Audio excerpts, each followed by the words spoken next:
Good morning, everyone. Welcome back. Hope people had a great, restful weekends. Nice week. All right, Sandra, if you could please give Spanish interpretation for our friends, then we can get that started and get moving. Hola a todos, buenos días, gracias por estar aquí. Si necesita interpretación, por favor, váyase a la caja de herramientas. Donde... Oh, hold on, wait. I did it wrong. Let me end it. Sandra, can you please do that again? That was my fault. Hola, buenos días. Too quick. Hola, buenos días a todos. Gracias por estar aquí hoy. Si necesita interpretación en español, por favor, váyase a la caja de herramientas donde están los tres puntitos donde dice More, M-O-R-E. Escoja su idioma español si lo desean. Si no, ve un globito, ahí le hace clic y puede escoger español. Así de sí. Thank you so much. Now I've hit start at the appropriate time. Everyone should see language interpretation available. Click here to get started. At the bottom of your screen, please choose English or Spanish to get into one of them. All right, let me just turn on captions and then we will get started. All right, good morning, everyone. Welcome back. Let's see. Welcome to Early Care Connection. I am Izzy Greenberg. Today we have our usual resident panel of experts, Meryl Gay and Ava Bermudez Zimmerman here to help us out. And then our special guests today, we've got folks from LISC and OEC here to talk about construction, facilities and renovation grant, including our dear friend, Liz Fraser, who we're so excited to have back here today. And before we get started on that, we're going to do just a few minutes with folks from the Connecticut Project to talk about the kindergarten start age. So we've got a lot to pack in this morning. Turn on your headphones, buckle in, whatever you need to do. We'll, of course, post the recording of this to the website, earlycareconnection.org, after this is over, sometime in the next 24 hours. I think there's been a little funny transition there for people to get used to looking there instead. But if you are having any issues with it, always remember to email us. And in fact, you can email info@earlycareconnection.org and folks will get back to you there. So good morning again. Welcome. Q&A is for panel questions. Chat is for you all to chat with each other or to tell us if you're having technical difficulties. So just a reminder. All right, let's get started because we've got a lot going on today. We are going to begin this morning with Courney Parkerson and Coralees Santana from the Connecticut Project. Excuse me. They are here to talk about their initiatives on the kindergarten start age. So let me just turn it right over to you two. Welcome. Thank you for being here. I know this is hot on everyone's mind, so take it away. Great. Thank you so much, Izzy. Hi, everyone. I'm Courney Parkerson. I'm a director with the Connecticut Project, and I'm joined today with my colleague, Coralees Santana. Do you want to say hi, Coralees? Good morning. Buenos dias. My name is Coralees Santana. I'm the policy and advocacy strategist with the Connecticut Project. Great. And as Izzy mentioned, we're here to talk about the change, the recent change in kindergarten eligibility start date. Before we jump into that, a little bit of background on the Connecticut Project. We are a philanthropic and social change organization. We've been around for about 2 years now, so we're relatively new to on the scene. And our mission is to improve systems and real world outcomes for people statewide in Connecticut. And our focus is really on individuals and families who are low income and asset limited. We try to achieve this mission by leveraging different actions. Aligning and direct investment and also advocacy is a big part of the work that we do. So I think as many of you on the call are likely aware, at the end of last legislative session, a bill was passed to change the eligibility date for children entering kindergarten in Connecticut. Historically, it's been December 31st, and it will change to September 1st, starting in July of 2024. The Office of Early Childhood and the State Department of Education anticipate that this change will likely impact about 9,000 children per year. And so this policy does bring Connecticut in alignment with the policies of a lot of other states throughout the country. And so it's not the policy in and of itself, I think, that we've heard concerns about, but instead it's the plan for implementation that I think we've heard a lot of concerns about from providers in the field and from impacted families. The change, which is going to occur in just a year's time, we've heard will have pretty significant impacts on families, on low-income families, on early childhood educators, and on K-12 school administrators who are going to have to adjust very quickly to the implementation of this plan. So I'm going to turn it over to Coralees, who's going to talk about some initial thinking that the Connecticut Project has been doing about how we could think about more thoughtfully implementing this policy change, or encouraging the state legislature to more thoughtfully implement this policy change, so that that impact on low-income families and early childhood educators is mitigated. So, Coralees, would you like to take it away? Good morning, again. So there are a few proposed solutions to the outlined issues with the implementation of this policy. You know, throughout maybe the past 2 months, we have been talking to a lot of you on the sides, and there have been concerns raised on the impact this policy has. And so we have, through that learning, applied some initial proposed solutions that involve phasing in this change. So I understand that a lot of folks have been advocating for this change to happen, and it's been a long time coming. Though the change is supposed to be effective for next school year, we're proposing that there be a phase-in approach that begins November 1st. So children can enter kindergarten so long as they turn 5 by November 1st for the 2025-2026 school year. And then September 1st, which is the original, the language that states now, which would be in this proposed solution for the 2026-2027 school year. So it would break down that impact to approximately half, and also would alleviate strain on the early care system that a lot of providers have highlighted. We're also advocating that this needs time to be implemented well, so that no child or family suffers the consequences of poor implementation of a policy. So we're offering a smoother transition, and along with our partners.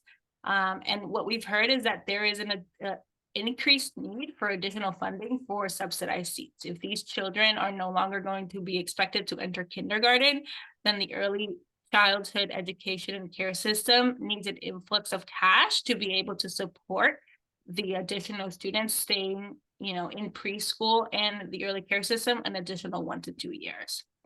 So that is the brief overview of what the solutions look like so far.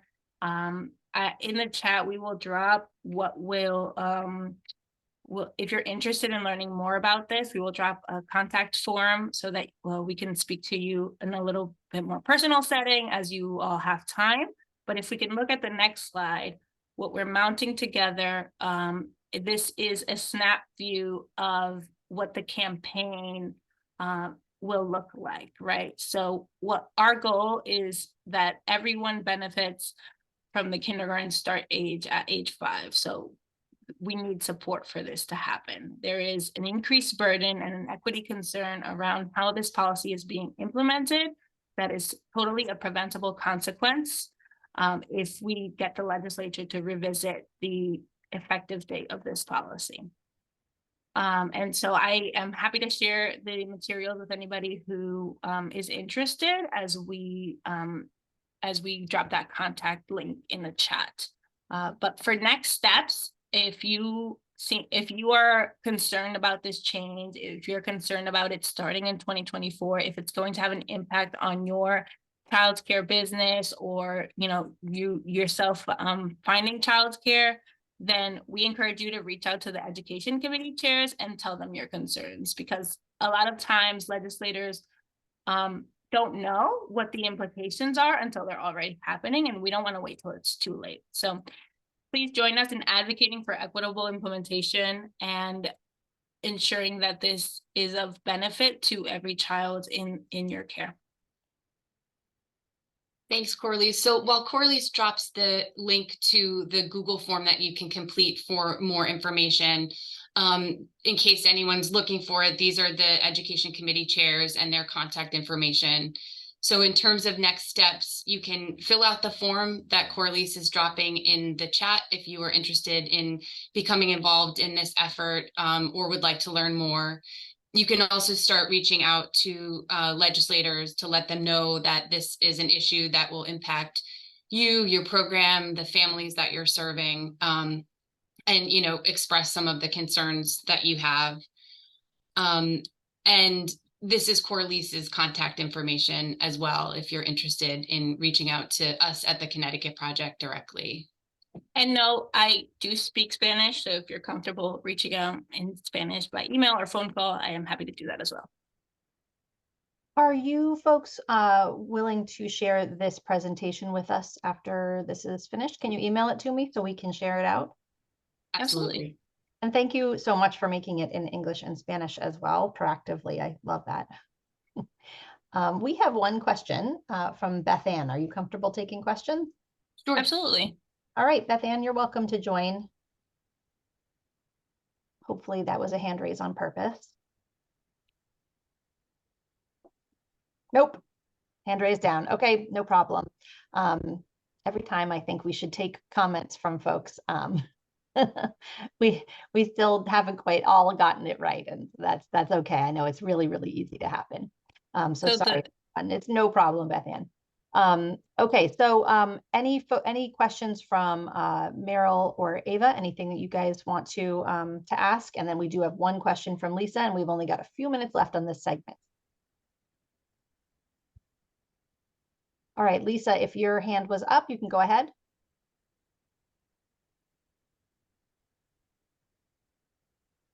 Okay, let's skip that. I'm gonna allow Lisa, you there? Yeah, this is Lisa and Charlie from Lila Day. I just Hey had there. a question about it said affects 9,000 children per year, and then the number was 4,500 seats for children in your presentation. What's the discrepancy between those two numbers? Yeah, Thanks. I'm happy to explain that. So it's the 9,000 impacted children is basically just a quarter of the estimated incoming kindergarten enrollment every year. And so that's the number of children born between September and December. The 4,500 number is actually the number of estimated children that would be eligible to receive state subsidies. So for the purpose of that estimate, we used school readiness eligibility. So that 4,500 number is the number of children who live in families at or below 75% of state median income. So it's 9,000 children impacted by the policy change, and half of those children would be eligible to receive state subsidies based on school readiness eligibility criteria. Right, thank you. And then we've got one question in the Q&A, somebody wondering about the timeline. And I think this is also a kind of advocacy question. By the time this legislation changes, ECE programs may not have space. Like how are you accommodating, or how are you accounting for that? And then we've got one more question, and that's it. I'll take this one. In terms of process, we did try to get this discussed in special session because we understand that this is an urgent matter as it relates. So it's supposed to be effective for the 2024-25 school year, which would be next year. Unfortunately, we couldn't get it in special session, but we're hoping to address this early in this short session. Since it's ending in May, we hope to have the ending of the spring and the summer assuming this passes, to be able to wade through that. The other thing is like, as this is getting debated at the legislature, it's business as usual. So districts are still expected to come up with that waiver process. That is still ongoing. As we've learned, it's something that the school districts have to develop, and it will be an option regardless of the effective date.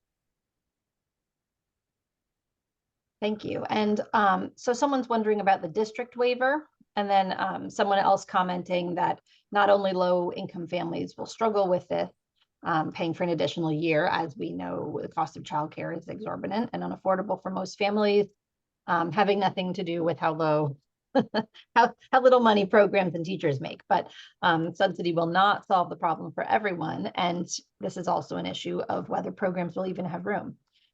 So maybe you could answer the question about the district waiver.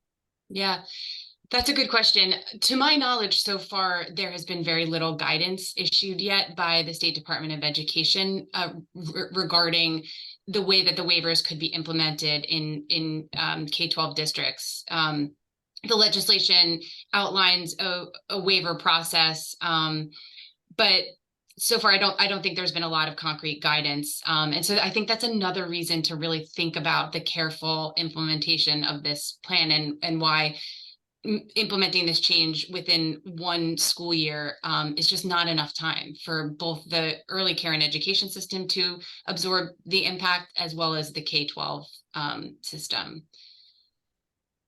So I don't have more information about the waiver yet. And I think there are plans to issue more guidance, but very little details have been given to K-12 districts on that front yet. Yep.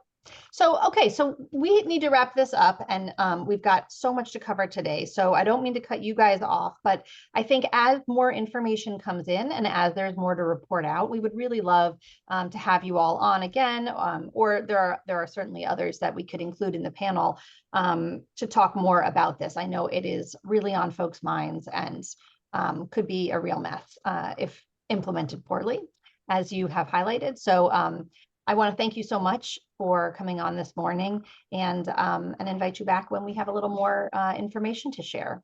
That works. Thank you. Thank Great. you. Thank you so much. And folks have the contact us link in there, so you can fill that out in English or in Spanish.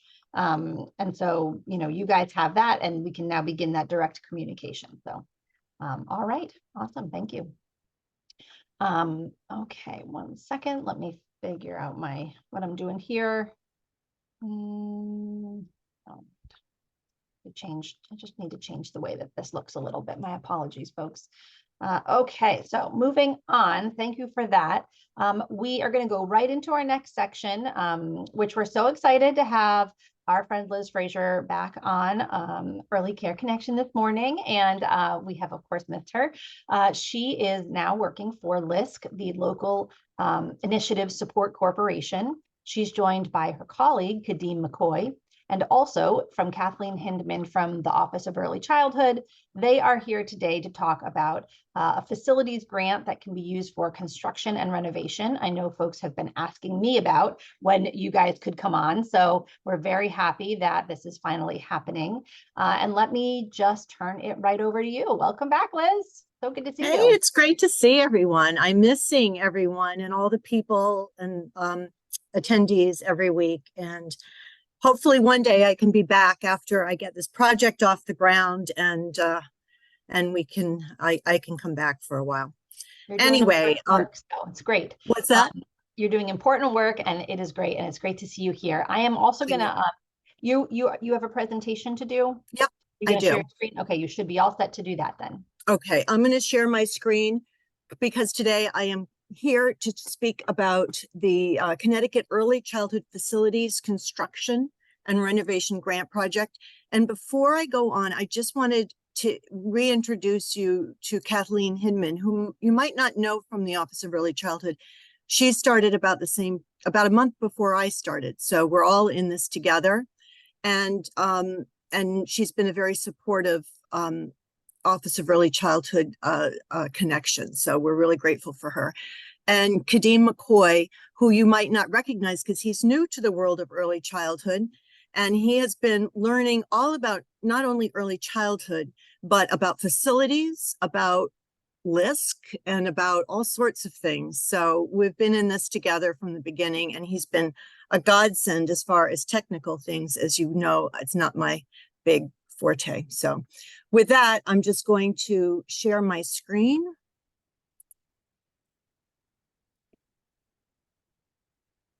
And share, and I'm going to go right to slideshow from the beginning. Okay, can you, I just need to move this out of the, I'll move it over here. We can see you. All right. Hold Can on. you We've see got- everything? put it in presentation mode though, because we're seeing your notes also, and that makes Oh, it a little- you're seeing the other, I'm going to move this one over. Hold on. You've got the wrong, I've got the wrong screen here for you guys. Hold on, let me just go. It is in presentation mode, just in the wrong one. Let me No let me problem. unshare and just switch it around. No problem.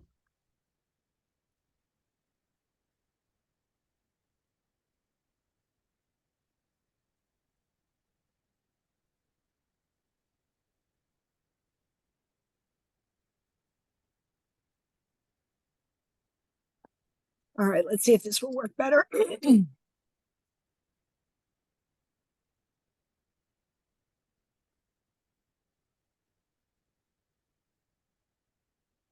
And let me, while Liz is setting that up, let Yep. me also just remind everyone who's a panelist, Kathleen or Kadeem, that if there are, I will dismiss the questions that were for the last segment, but if the questions come in through the Q&A and you feel that you can type in the answers, you're welcome to do so. Liz, we're still seeing your presenter. I know it Sorry. didn't switch over. I'm not quite sure how to get it into presentation Maybe mode. try display settings at the top.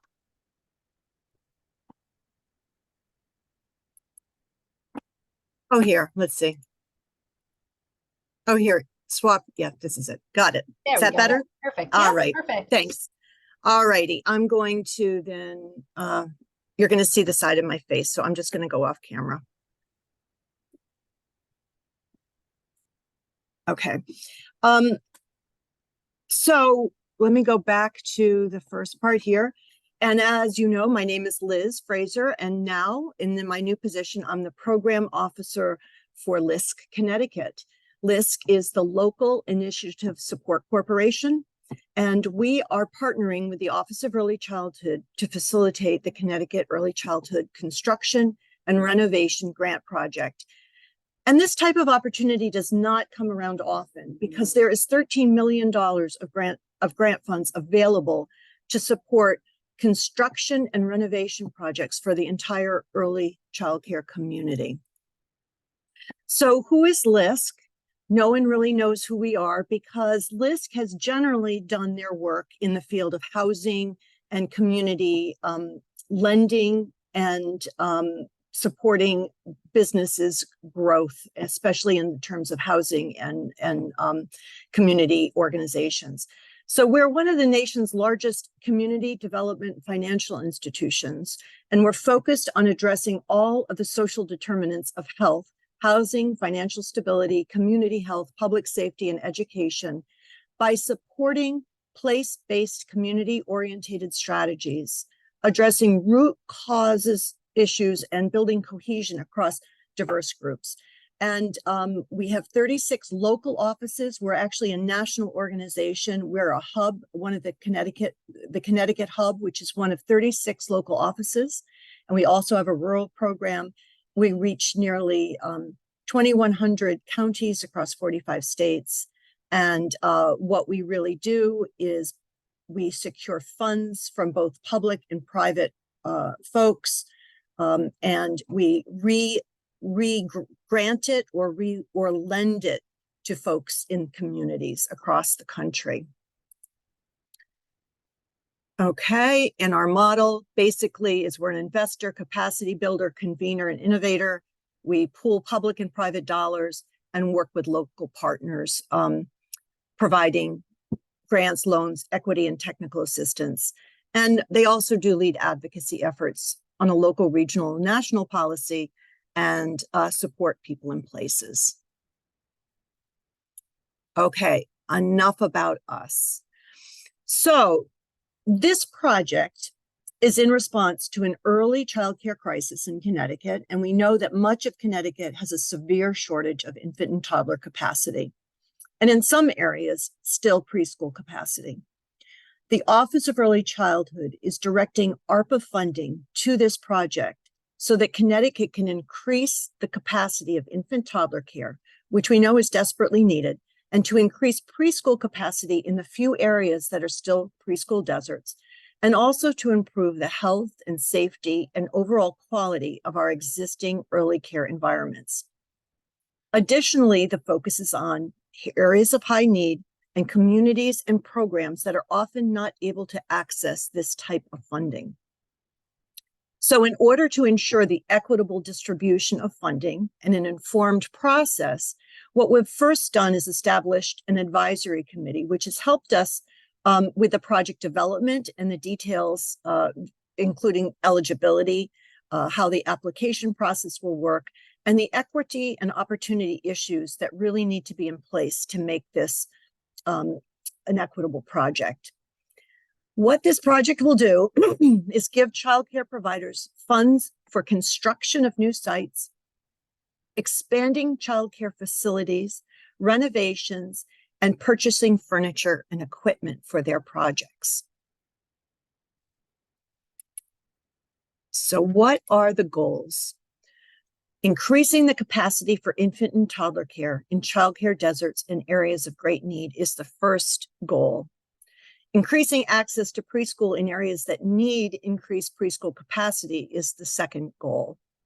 And increasing the quality of programs, especially in regard to infant and toddler care, is another goal of this project. Many areas of the state, especially those with a high social vulnerability index, have very few options for early care for infants and toddlers. And as you know, much is designated as a childcare desert. And this grant funding will be directed to projects that are in hard to serve areas of the state, that reach economically vulnerable populations, and a landscape analysis and the Connecticut Social Vulnerability Scale will be used to inform the application process and help to prioritize programs. So who is an eligible applicant? Who can apply? Well, this is a very open project. Who can apply? We can have providers who operate large and small center-based programs, providers who own family home childcare businesses and group home childcare businesses. Those folks may want to grow their business from family home into a group home or from group home into a small center. And we're also including family childcare incubator projects. You can be a publicly funded or a privately funded program. Additionally, applicants can be operating an existing early care business or be in the process of establishing a new early care business. Family home projects that, and I said this, that want to be group homes are eligible, as are group homes interested in becoming small centers. The only folks that are really not eligible are the license exempt school programs. And that is because this is from ARPA funding. And the ARPA funding is given also to school districts. And school districts have more of an opportunity with that funding to grow their programs if they so choose. But we are looking at all those programs that are licensed programs or going to be licensed programs. Let me go back.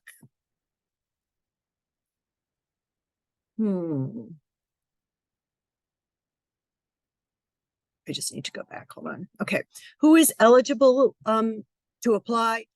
As we said, Connecticut providers, center-based family or group homes, incubator projects, and publicly funded or privately funded. However, you must be, for this first round, either located in a high social vulnerability area or in an area of desert, in a childcare desert, or serving those children, and that needs to be included in here, or serving those children that are of high social vulnerability. Because we have many programs that are on the outskirts of another area that is very, that does have a high social vulnerability index.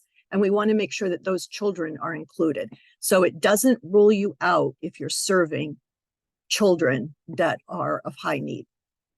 Providers must be licensed by the Office of Early Childhood and in good standing or working towards licensing. And that's really important as well. This grant is for growth and development programs. So you can be working towards your licensing, especially if you're a family provider, but even if you're a small center, and you can be working towards, or a large center, you can be working towards your licensing so that we will be building more capacity throughout the state. And as we said, programs and sole proprietors must be in good standing with the IRS and the Connecticut Department of Revenue Services. The other piece that's important for all the family child care centers out there is providers must have a business bank account so that grant deposits can be made through our system. All our kin is partnering with us in terms of technical assistance. And many of you are working with Family Hub networks or with Circle or with other providers, and they can all help you to establish a business bank account. Part of that is because the money from this grant really needs to be separated from personal accounts, and that's what this is for. Okay. Let's see, there we go. Okay, so what can you apply for? Major renovations. This is something pretty new. Major renovations, meaning structural changes to buildings, removal of load-bearing walls, taking a building that was not suited for early childhood or for a school and changing it into something that will be licensable and for early childhood in Connecticut. New construction. New construction is also something that you can choose to use this funding for, building from the ground up. This funding won't be enough to pay for the whole construction project, but it will help substantially with the costs. You can also increase the square footage of an existing building, and you can increase the quality of learning environments for young children, especially infants and toddlers, and update health and safety issues within a family home or center-based facility.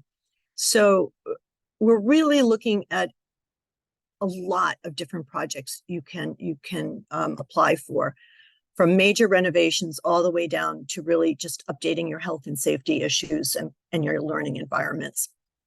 And as we said before, there is also funding in there so that you can purchase equipment and furniture for your center or your home project. Funding tiers. The first thing we want to say about these funding tiers is that these are very flexible and estimated ranges. These are not, set in stone. We want to make sure that there's enough money to do the projects you need to do and distribute it widely as well. So we're going to be looking at that, but everyone seems to need sort of a range of what to apply for. It will be informed by projects and the documented costs that will be put in. For example, if you're doing a big construction project, you'll need to have quotes from different contractors, different parts of the construction, so that we can see the range, and we will be adjusting the ranges that way. We want to think about what is reasonable for applicants depending on the provider type, while maintaining flexibility in consideration for the different types of projects. And I guess for an example, we know that building costs have really risen, and smaller projects may cost more than we have expected based on their estimates that they might get from their contractors. And so we might need to adjust these ranges significantly. What we won't do is increase the $500,000 cap. That will be the cap. And anything additional over that would have to be authorized by the Commissioner of Office of Early Childhood, Commissioner Bai. These are tentative and they're going to be tested. And again, LISC may be able to offer Low interest loans also through our lending branch. This is in the works right now. So there might be some low interest loans through our lending branch as well. Right now, okay, priority will be given to applicants who are increasing infant toddler capacity, have a project in an area of high need, accept care for kids subsidies. That's an indicator of children that are in lower income families, and especially have a project plan that has been well thought out, financially viable, and can be successfully completed within the LISC project timeline, which right now is at the end, we're targeting the end of next year of 2025, the last day of the year, or maybe a little into January to complete and spend down the funds. All application project details have been reviewed by the advisory committee and a review committee, a subcommittee from the advisory committee to make sure that we have fair processes. So at that, right now, I've got a few more slides about the application and a soft launch process, but are there any questions right now about who can apply, the project itself, that I can answer? There are a bunch of questions in the Q&A here. Okay, do you want to, I can't see them because I've got my slide. So if we install a commercial kitchen so that we can serve, I don't know, it just disappeared on me. Where'd it go? So we can serve food at our center. Is that something we could apply for? We currently do not serve food because we don't have the right equipment to get CCAFP funds. That can certainly be applied for, yes. It can. Okay. If you got money for infant toddler expansion, can you apply for this if you want to open a classroom for children who cannot go to kindergarten due to the new date change? So this is a little bit different. This grant is for not to add a classroom for preschool children, but to add in a particular, unless you're in a desert, yes, which everyone will be in if this preschool, not everybody, but it will be harder to find preschool care, certainly, but that's not what this grant is for. It's a long-term grant. It's long-term, it's thinking on how we're going to solve the infant and toddler crisis in Connecticut.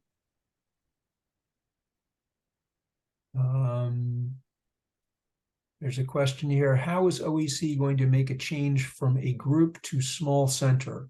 What are those numbers and what changes will be needed? I'm just doing group and feel like I could care for 3 more kids, but capped at 15.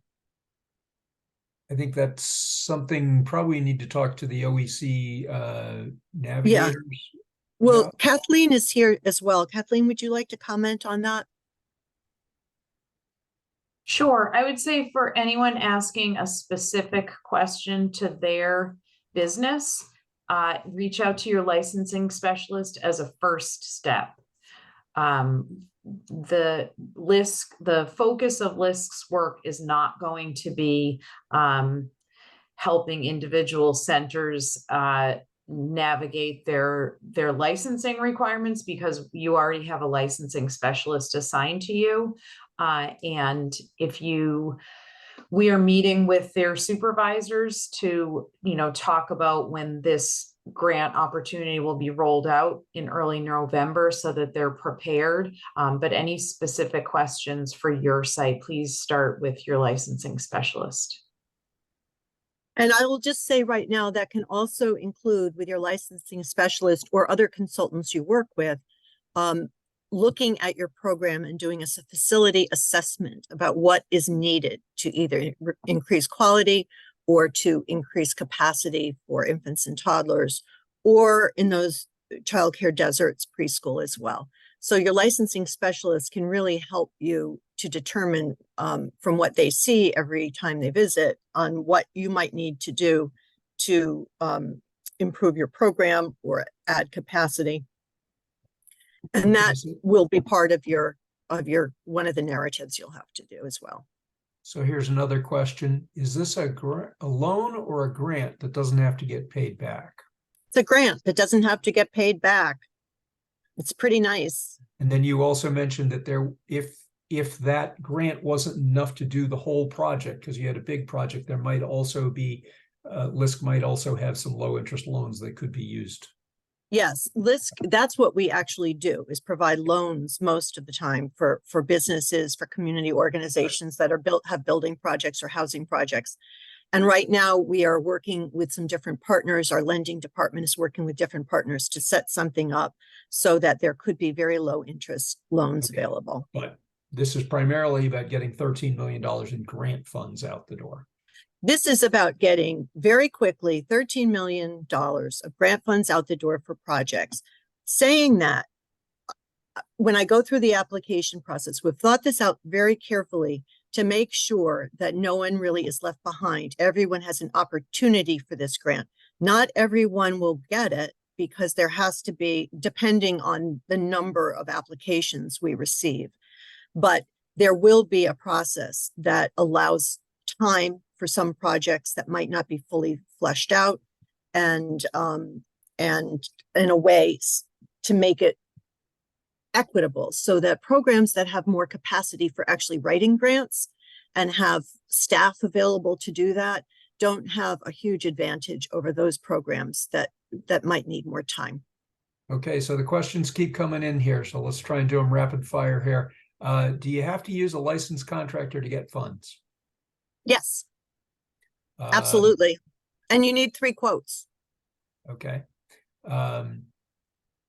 Is there going to be any help with like finding contractors or anything? Yes. What we're doing is we have an RFQ that we're putting out for folks. We're trying to find some good channels for contractors as well to send this out, which is a request for qualifications so that we can vet some folks that have insurance and have licenses for people to call. Yes. But if it's not out right away, you can work with your local family hub network. You can work with any consultants you're working with, or you can call either Kadeem or myself and we can help you as well. Okay. And did you say that the project needs to, like the money needs to all be spent by the end of 2024 or the end of 2025? 25. Okay. And does that mean June or December? December. Okay. And maybe a little farther. We're still figuring that out. Okay. And so then there was another question about, do we pay taxes on this? Yes, because you will be considered beneficiaries. There is a tax obligation. I should just say, if you are taking this money in for your business and spending it for a business expense, then you've got an offsetting expense to go with the. But if you're a family childcare provider, remember that if you're making improvements to your house, you only are able to deduct a portion of your house expense for your business. And so that's you called may end up that's called the time space formula that you would have to do and have on your project. We've been figuring this out. We don't think it would be a huge amount of liability, but we're working with all our kin and others to see what the cost might be. But I will say this, that this is one of the things that the Office of Early Childhood has been really good about, and Kathleen has been a great partner, is that for that tax liability, we have some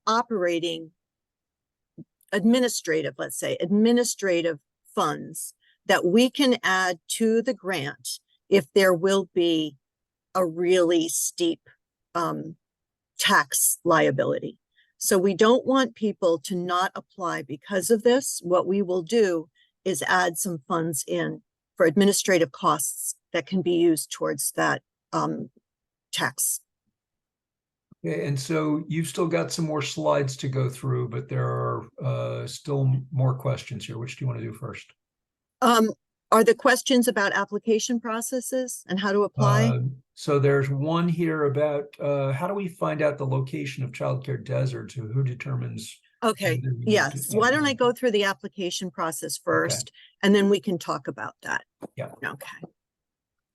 All right. So The application process, the application will be officially open on November 6th. So November 6th, you've got some time. And we want to make really good use of that time for you. All the application questions and a list of the financial documents that will be needed and additional information will be available after our next monthly advisory committee meeting, which is coming up on this Wednesday. So what I'm saying is that we're going to give you the application questions, not the application. We're going to give you all the things that you need to get in order to apply and to submit financials. We're going to give you as much information as we can, and we will offer technical assistance.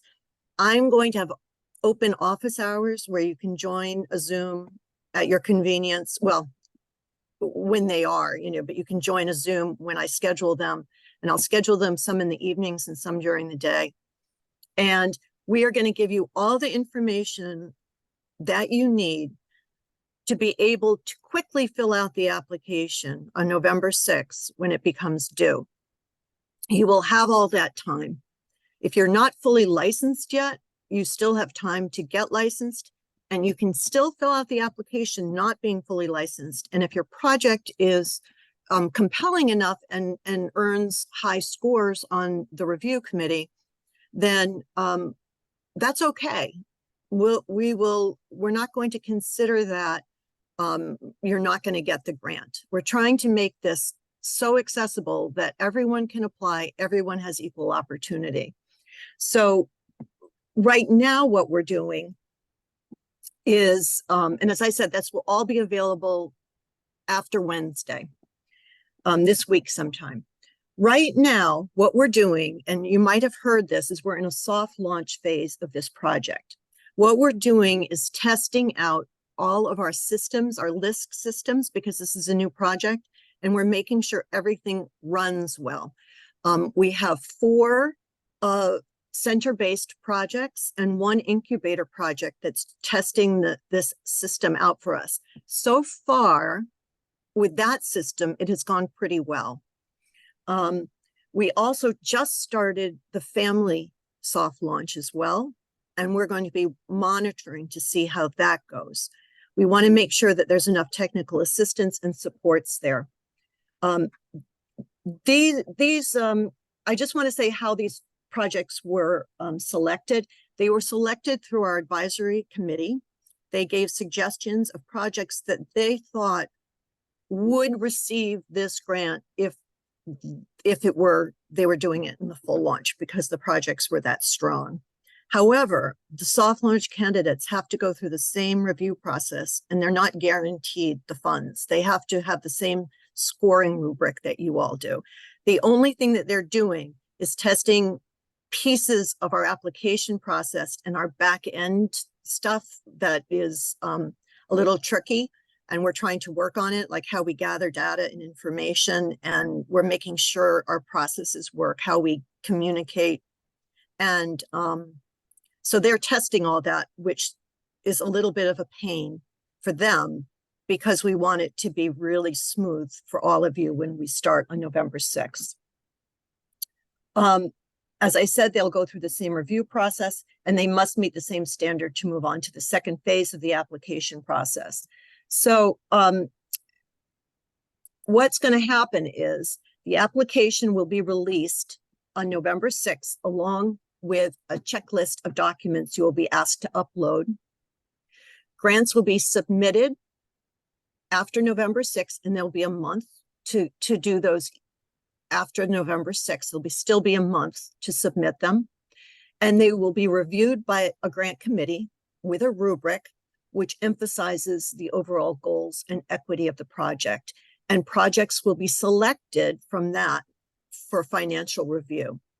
We are a lending institution at LISC, and we are very serious about compliance with ARPA funding, having appropriate financial information. So for the second phase of the project, you will be asked to submit quite a bit of financial information. We didn't want to do that at first to discourage people. We wanted to get the projects that are the most compelling, organized, and reviewed, and then ask those projects, not everybody, but the projects that make it to the second phase for the financial information. That way, everyone's not running around looking for documents and they might not get a grant. The LISC team will review selected projects for compliance with ARPA funding and to make sure that we have the appropriate financial information that's needed. We review the financial information. I'm not a financial reviewer. Our loan team would be doing that. And they will review all the documentation and then send it to the National LISC office, and they do the final approval process. The timeline, the soft launch already began on September 11th, and it closes, I think today is the last day for people to turn in their center-based applications, and then the families have a couple weeks more. Full launch applications opens November 6th. They will have a month after the application opens to submit, and then final documentation will be requested. And then our website is not, we do sort of have a website, but that's one of the backroom sort of things that we're doing. And we will get you more information.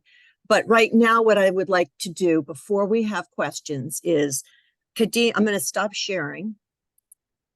And Kadeem is going to put into the chat right now a list of a portal, a link to sign up for more information. And then as the information comes in, we will send it out to everybody.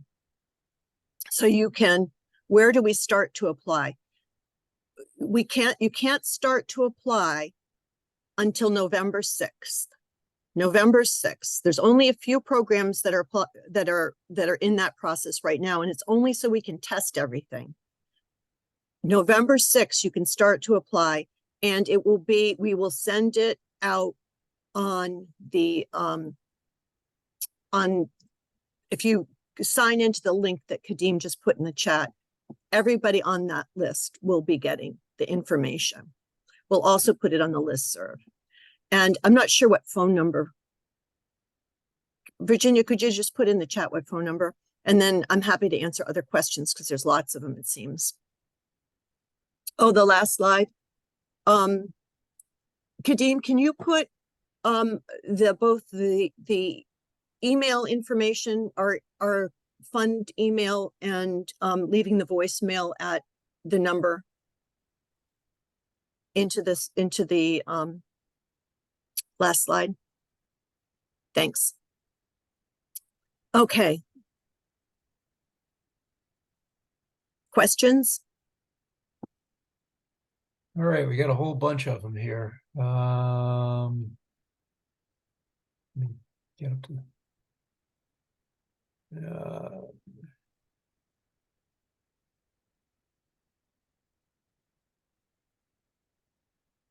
just trying to find the ones where if we accept a grant, how long do you expect the program to be opened? For instance, some places use stabilization funds to fix their house and then sold them within a year. Well, I don't think I can police that, but I would hope that people would not use that funding for that purpose. And they have to have a lease that is, for a certain amount of time as well. And we would like a commitment that you're going to be providing care. But Kathleen, I don't know. We've only spoken about that a little bit. We hope that people would just be caring enough about other people who are planning on keeping their business open rather than using it for their own. Right. Right.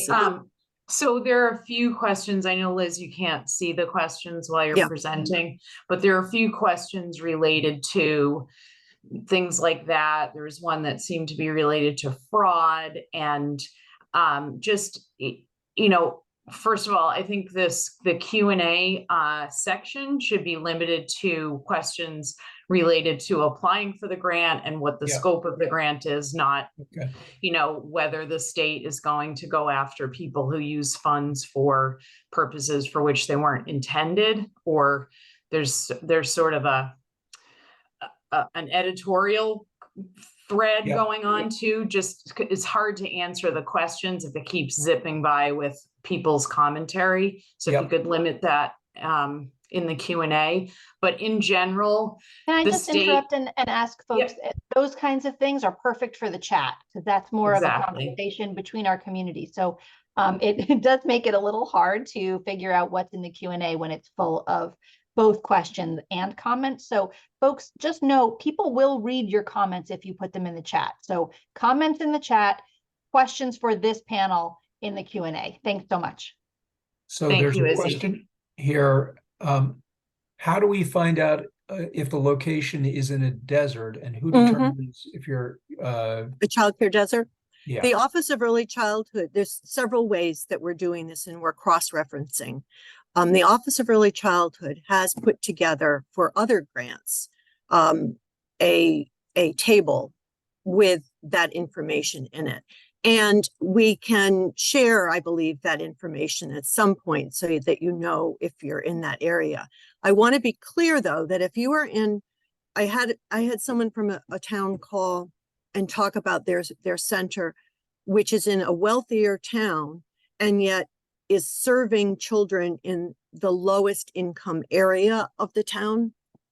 That and so their street might be on some sort of a sort of bridge or something, between the two areas.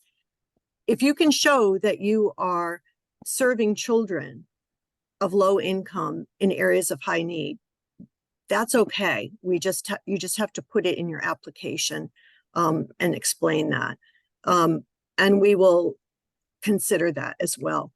But there is a chart that OEC has shared with us, and we also have our own chart of desertification that LISC has put together. So we have two pieces of information that we can overlap to make sure that everyone is included. But again, if you feel that you are if you are, you can always call one of us and we can walk you through that. We're very happy to talk to you about that. Okay. Questions keep. Do we have to close our business down until renovation is complete? I would think that would only be the case if you were doing, I don't think so, if it's in a different room or a different area, as long as it's safe and your licensing inspector, your licensing person, facilitator knows and agrees to whatever your project is. I think that would be a safety issue.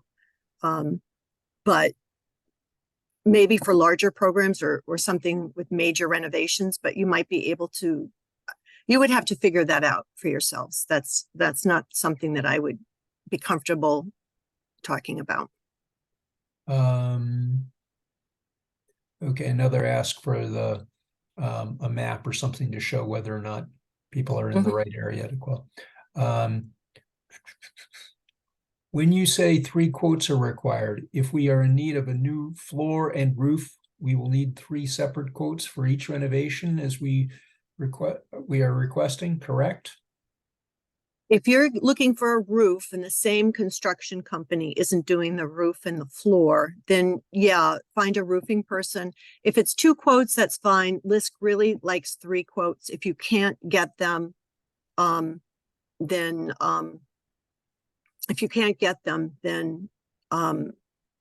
2 is fine. You have to have a couple quotes though.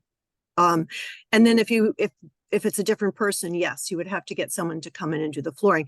Just like you were doing a project in your own home, you're not going to just have one person come and tell you how much it is. You would get different quotes, and that's what LISC looks for. So that's what happens when we look at the final financials. Do you have licensed people in your home? When LISC looks at the financials, they will look at that and say they did their homework. They've got a project in order.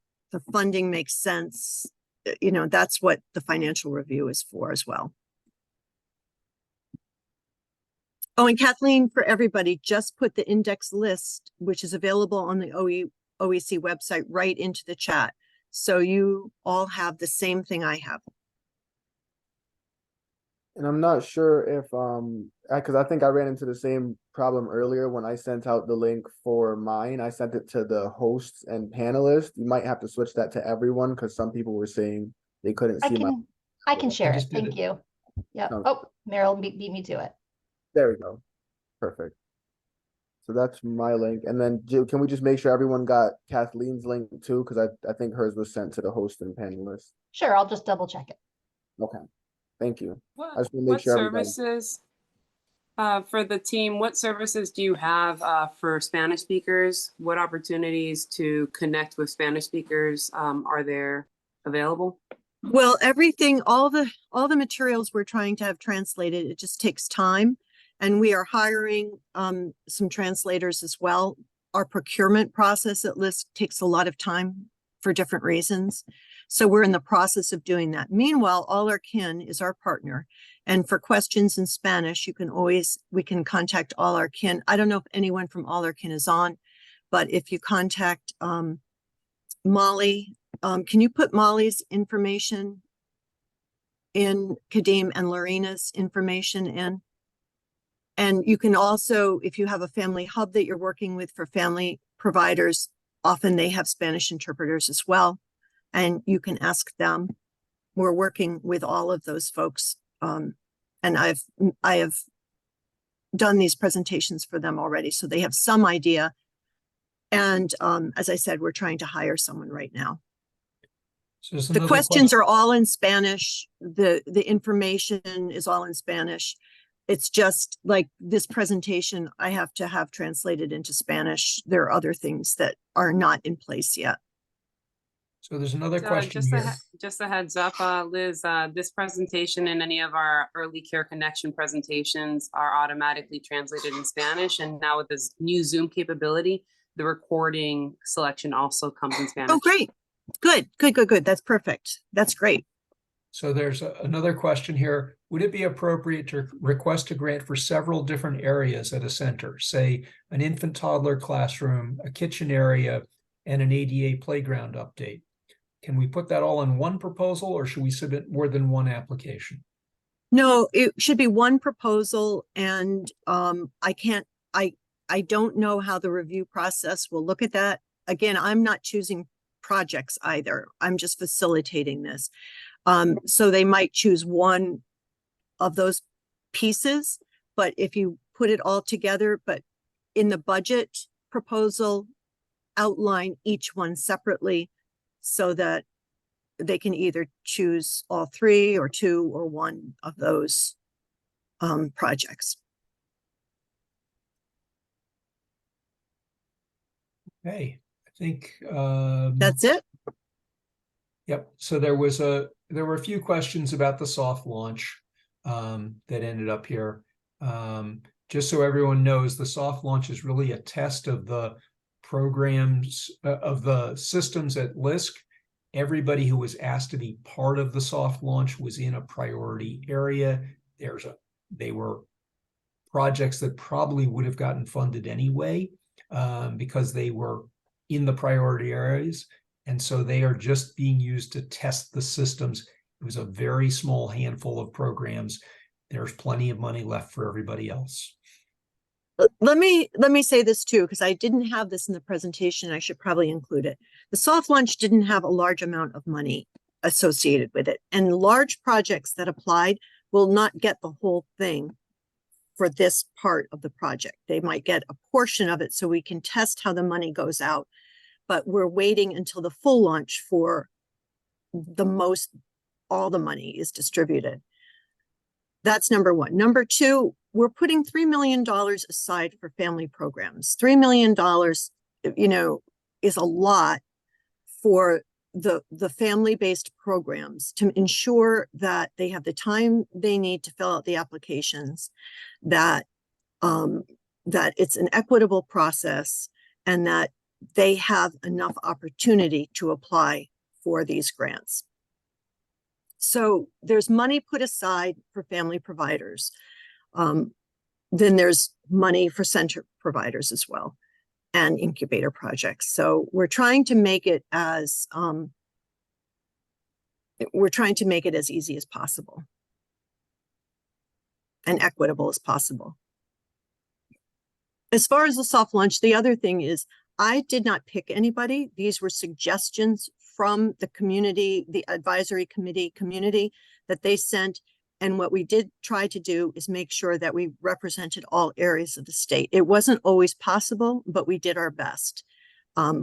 We just needed to test these systems because it's a new project, and we want to make sure it works for everybody else. And as I said, they are not guaranteed funding. They're just not guaranteed funding. They have to meet a certain threshold.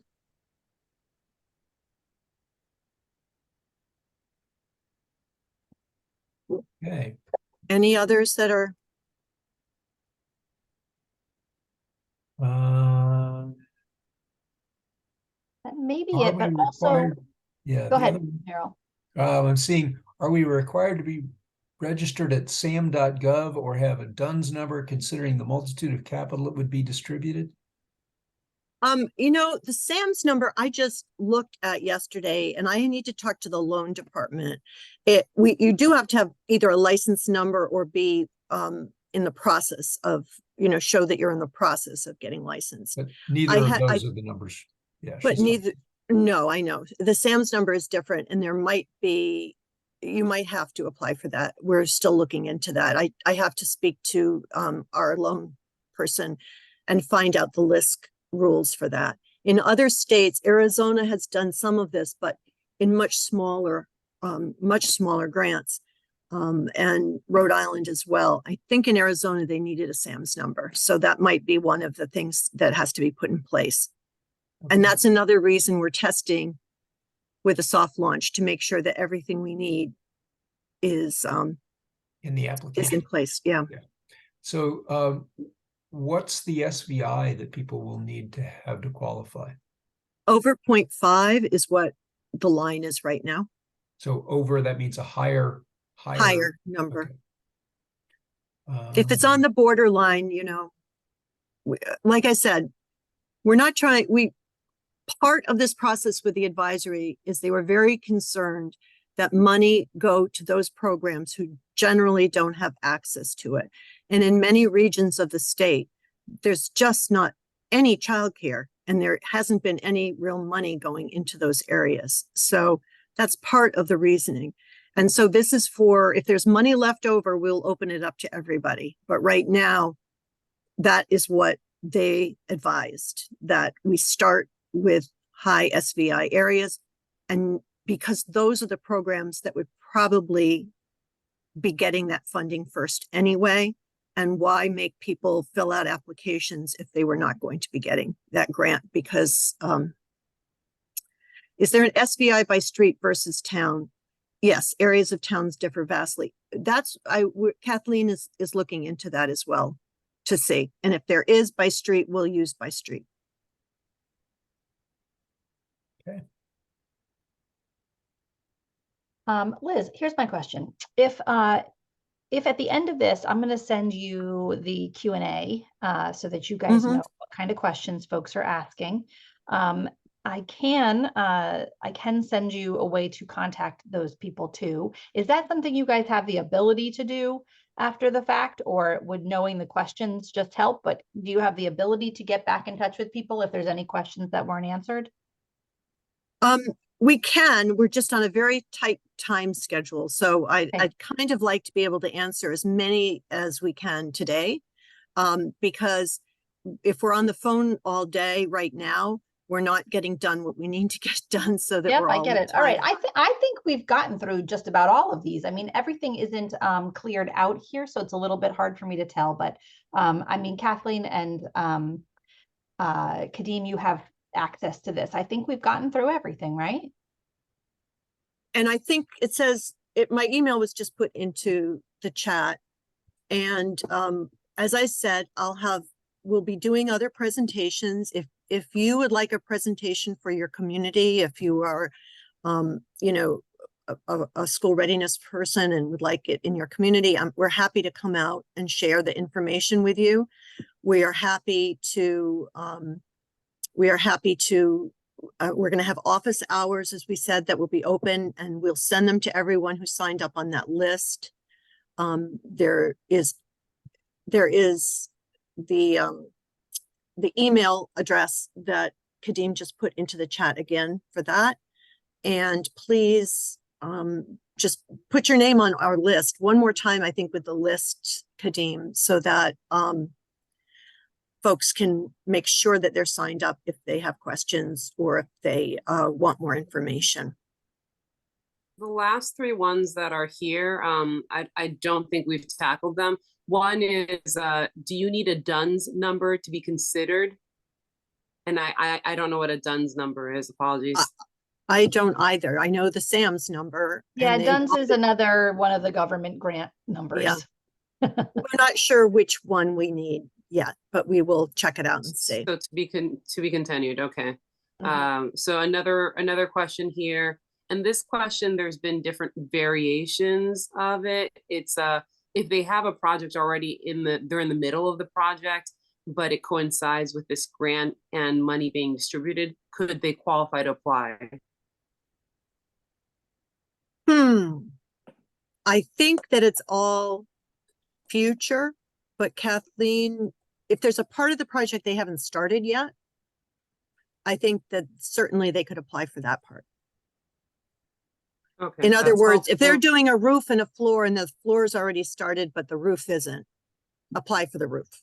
Yeah, so that goes back to someone wrote, there are a few people that wrote, I had a project that happened 2 years ago. I had a project that happened a year ago. Yeah. That's a no. That's a flat no. But if there's something left over because they were doing a series of projects, then apply, see what happens, basically. Right. So there's one here saying we have a project that was is scheduled to begin in December.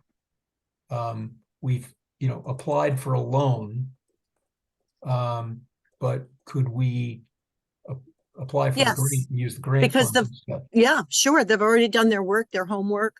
November 6th, it would be out. I'd suggest that once we get you the questions later this week through our portal, through our email list that you're signing up for, you'll get the questions and you'll get the list of financial documents that you'll need and other documents that you'll need. I would say submit it as early as you can. And as soon as, what we're going to do to make sure this process is also fair is, as they're being reviewed, there's a month for the items to be reviewed. But as they're being reviewed, we're holding them all together instead of doing a rolling target, a rolling admission, because we want to make sure it's fair for everybody to apply, so that people, again, who have all the support they need to get grants in, don't get theirs in first and always get the money.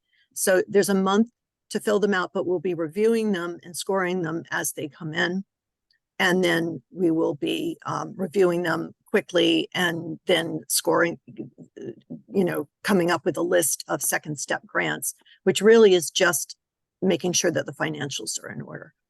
So I would say, yes, you can apply November 6th and, if get everything in order and just apply right away. So there's another question here. How many years of financial projection is required? And do we need a business plan? I think this is Center Director.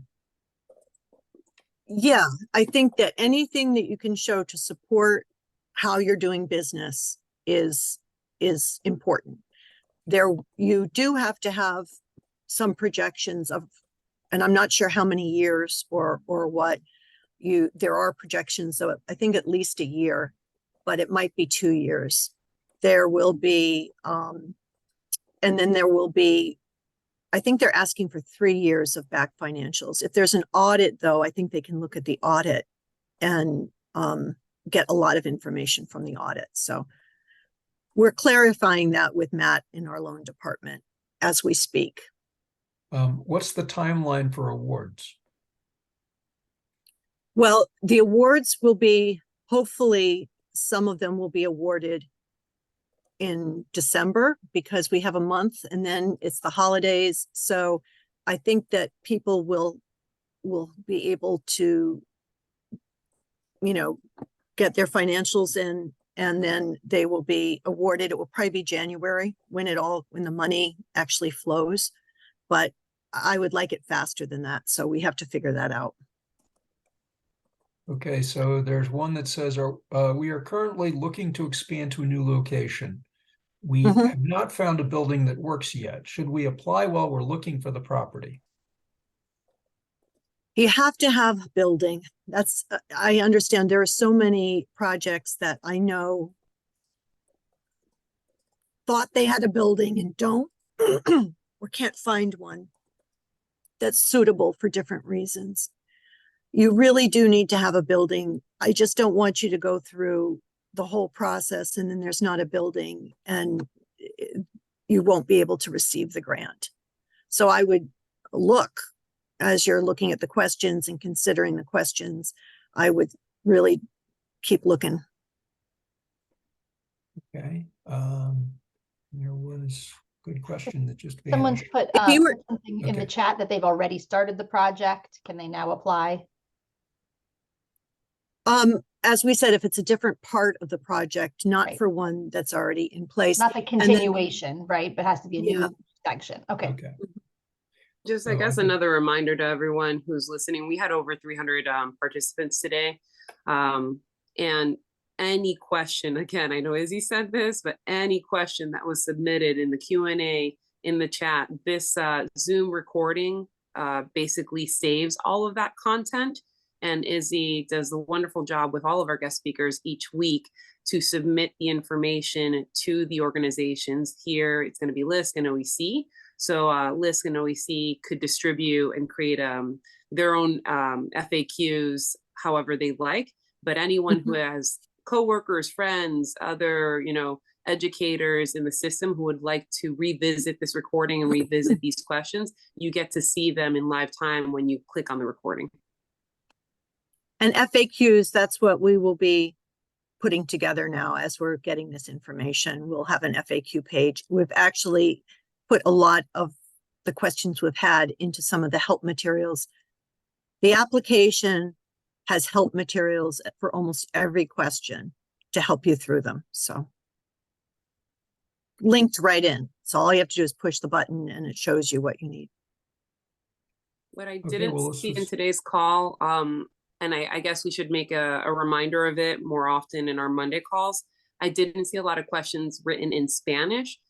So apologies to the Spanish speakers that I did not go ahead and translate in live time those responses into Spanish. But if you do have questions that you felt like were unanswered, hopefully the LISC and OEC team could go ahead and put those FAQs translated into Spanish as Yep. well. We will.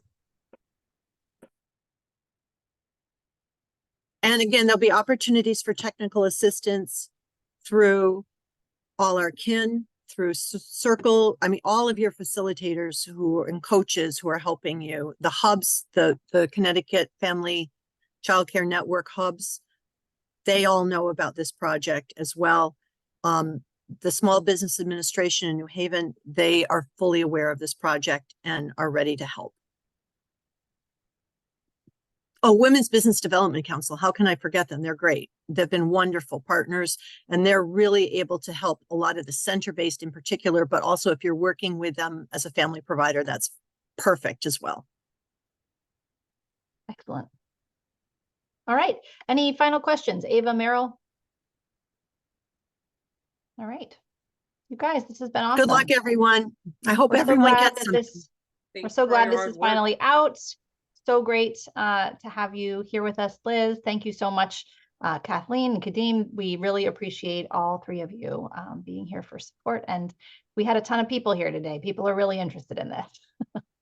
That's a good thing. And now good I thing. wish everyone good luck, and we'll be here to help you for the next 5, 6, 10 weeks to get through the application process, and after that to help with everything else. Amazing. And listen, if this goes well and it shows that there's a great need, who knows? Maybe there'll be additional funds. So we can always live in hope. So Awesome. Thank you All so right. much. Have bye-bye. a great afternoon. Thanks. Okay, We do everyone. and have some before- updates Yep, before people before jump we- off. That's exactly what I was going to say. Before folks leave, make sure stick around for another minute because we've got a couple of updates. Meryl and Ava, I believe, each have updates. Ava, why don't you start? So we did get confirmation of one more, this final Blue Ribbon Panel listening session. I know we said in other calls, CCFCT and Early Care Connection calls, that listening sessions with the Blue Ribbon Panel were over. We weren't lying, but we were making a plea for more sessions, and that plea was not on deaf ears. So there's one additional session happening in the Litchfield County area. Obviously, all listening sessions are open to anyone, but the location is just trying to figure out the need and accessibility for folks who live there. So this is going to be October 10th. That is Tuesday, October 10th. Mark your calendars. This time around, it's going to be at a reasonable time. So it starts at 5:30, from 5:30 to 6:30. Because the listening session is going to be at a children's museum, there is a tour of the children's museum. It's Kids Play in Torrington, 5:30 to 6:30, October 10th. That's a Tuesday evening. And then from 6:30 to 8 p.m. is the listening session.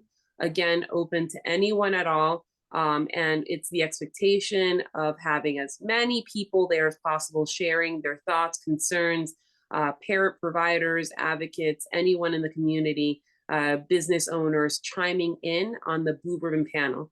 Remember, this panel recommendation will last 5 years. So we are hoping that as many people as possible get to chime in. CCFCT is paying for the food for the evening. We will make sure that the food provided is kid-friendly for those of you who will be coming with the little ones. We also, CCFCT will be paying for childcare. So if you're a parent of a toddler, any child from 1 to 12 years old that needs care that evening, while you pay attention and get to participate during the Blue Ribbon Panel conversation, please feel free to sign up RSVP and let us know. As of now, we have one licensed childcare provider confirmed for that evening.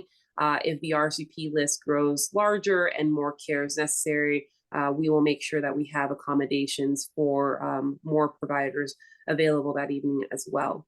Again, these are providers who we all interact with, so these are people who are legit.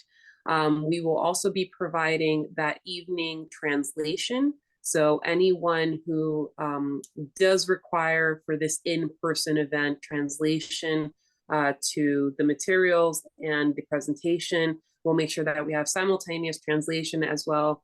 We're going to push that the state bring any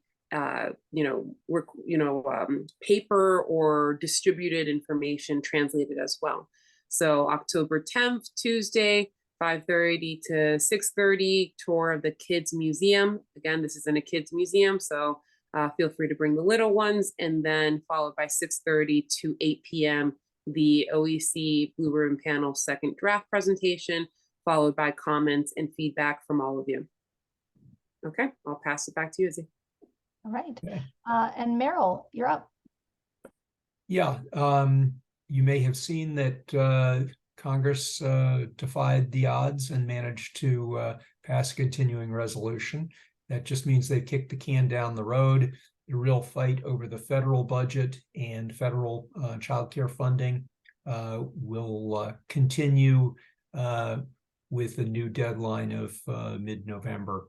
So there's still a lot of work to be done to try and get additional funding for the childcare sector from the federal government.